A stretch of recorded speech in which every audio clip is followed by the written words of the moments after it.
Hi everybody, it's Sensei Abe in the dojo. Welcome to this edition of Sensei Says. Now today I'd like to speak with you in regards to bullying. A lot of people have a misconception about what bullying is and what it isn't, and the school defines it way differently as well. But I want to make sure you understand what we speak here at Cerezo's Martial Arts in regards to what bullying is and what it is not. Number one, when people say something accidentally kind of mean to you, that's just being rude, right? So if they don't know what they're saying or they're just talking to talk, that's really just being rude.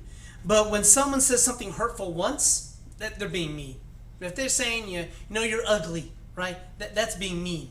So, but bullying is something even further than that. It's when they purposefully do it to you on a regular basis. Until you tell them to stop, they're going to keep going. And if they refuse to stop, we tell you to do certain things in order to get it to stop. We don't tell people to go around and punch each other or something like that. No, we don't say those type of things at all. We tell them to use your words to be able to deal with adversity while in the middle of the adversity, to use your focus without being emotional about it. And it's very difficult to not get emotional when someone's calling you a name, right? But we practice that in the school. That's why when someone punches your child in the class and they get upset, we tell them, hey, do the technique. Just do what you're taught.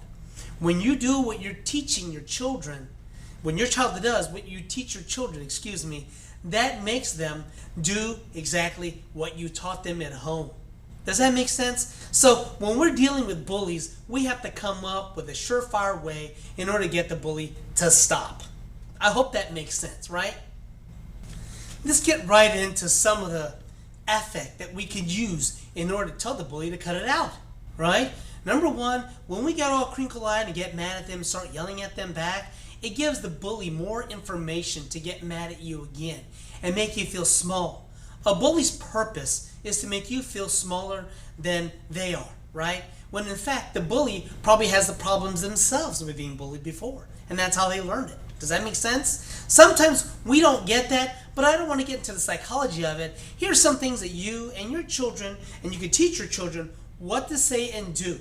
Number one, tell them, hey, no, stop it. Leave me alone, right? You could say those words. And then they keep going, just walk away. You don't have to be there. You don't have to stand there and take it. And once they touch you, we tell you not to fight with your fists.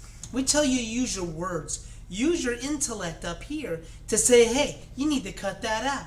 Hey, cut that out, or I'm going to tell the teacher or the yard duty or my parents. And he said, well, that's just being a tattletale, right? He said, I would rather do that than sit here and have you verbally abuse me like this. And you can use those words. Once kids use bigger words than what other people know what they are, you can go ahead and they would be confused, and they sometimes will let you go. Now, is this a surefire way? No, it's not all surefire. But with the combination of those things, by not being there, by telling them no, by ignoring them, you can just walk away and everything should be okay. That's about 80% valid and useful. The other part is once you start taking a stand for yourself, other people that see you do this will grow it up a little bit in your area and say, hey, why don't you leave so-and-so alone? And this happens because if you show the fortitude in order to stand up for yourself, you do wonders for what can happen in your future. It starts as a youngster. And most people grow up with this idea that being bullied when they were younger, it's going to make them an angry person later. It very much could.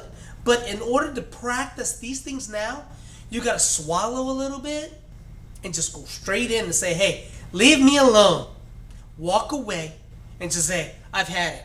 I'm out of here. And you just turn away and go. It's simple to do. It's hard. It's very hard to put into play because you're already emotionally involved with what the person is saying to you. I hope this helps out a little bit. Give me a comment or something. Let me know what's going on for you. Maybe your children, or maybe the children can reply in here. Or you can actually text me online, and you can remain anonymous, except that it will tell me who you are if you tell me who you are, right? Makes sense? So let me know what's going on so I can help you a little bit better. We aim at Cerezo's Martial Arts to help you along your journey towards black belt and beyond. Thank you very much and have a great day.